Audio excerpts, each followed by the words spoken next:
Nasreen, ADN Urdu news में आपका खैर मकदम है। जमात इस्लामी हिंद ख़वातीन विंग ने हैदराबाद में डॉक्टर प्रियंका रेड्डी असमत दरी व कत्ल लर्जा खेज़ वाक़ई की शदीद मजम्मत करते हुए मुलज़िमीन को सख्त से सख्त सज़ा देने का मुतालबा किया।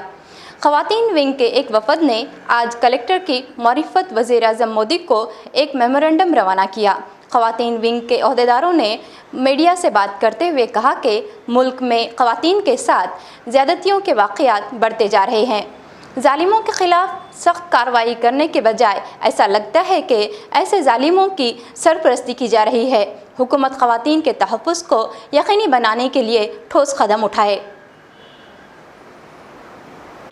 हाँ, हम लोग सब ये ख़वातीन यहाँ पर प्रियंका रेड्डी के रेप और कत्ल केस के सिलसिले में यहाँ पर मेमोरेंडम देने के लिए जमा हुई हैं। हम सब ख़वातीन का मुद्दा हुकूमत से ये है कि हम लोग यहाँ पर इसके रेप के ख़िलाफ़ ये आवाज़ उठा रहे हैं।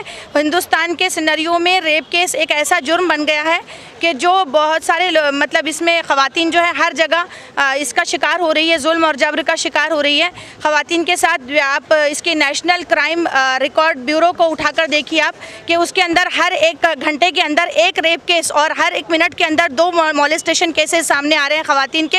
हुकूमत को इसके ख़िलाफ़ सख्त इक़दाम करना चाहिए। कुछ दिन पहले, 1 साल पहले उन्नाव की छोटी सी आसिफा से लेकर तो यहाँ पर प्रियंका रेड्डी तक ये सारे लोग यहाँ खड़े हुए हैं और कितने ऐसे केसेज हैं जो दर्ज भी नहीं हो पाते हैं। हुकूमत को इसके ख़िलाफ़ सख्त इक़दाम करना चाहिए। हुकूमत को चाहिए कि रेप केसेस पर पाबंदी लगाए। जो जुर्म है, जो मुजरिम है, उस मुजरिम को सख्त से सख्त सज़ा दिलवाई जाए।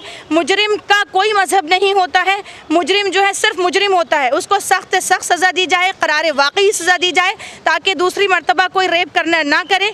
और इससे पहले भी जो रेप केस हुआ था दिल्ली के अंदर, तो उसमें राज ठाकरे जी ने ये कहा था कि रेप के को ख़त्म करने के लिए इस्लामिक सज़ाओं को आम करना चाहिए। ये बिल्कुल दुरुस्त कहा था। सज़ा का कंसेप्ट ये है कि जब सज़ा दी जाती है तो देने के बाद उसको देखकर दूसरा उस तरफ कदम नहीं उठाता है। तो अगर वाकई हुकूमत चाहती है कि हिंदुस्तान में तमाम ख़वातीन को जो है आज़ादी के साथ रहे, उनका तहफ़्फ़ुज़ किया जाए, तो इस बात को यकीनी बनाएं कि तमाम ऐसे काम जो जिनसी भेड़ियों को समाज में पनपने को जगह दे रहे हैं उस पर पाबंदी लगाएं, अश्लीलता पे पाबंदी लगाएं, औरतों को एक बिज़नेस सिंबल के तौर पर पेश किया जा रहा है उस पर पाबंदी लगाएं। हुकूमत को चाहिए कि हुकूमत जो है तमाम ऐसे शराब पर पाबंदी लगाए, क्योंकि शराब ही जो है जिनसी आज़ादी और बेरहरवी की तरफ ले जाने वाली चीज़ है। शराब पर पाबंदी लगाएं, ऐसे ऐड पर पाबंदी लगाएं जो बच्चों को उकसाने वाले हैं, और कॉलेज और कैंपस स्कूल्स ऐसी जगह पर ख़वातीन को प्रोटेक्शन दे।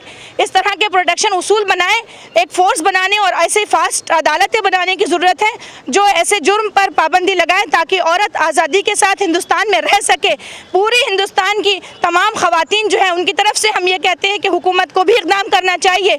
वहीं पर मैं ये कहती हूँ कि समाज भी इसका बहुत बड़ा ज़िम्मेदार है।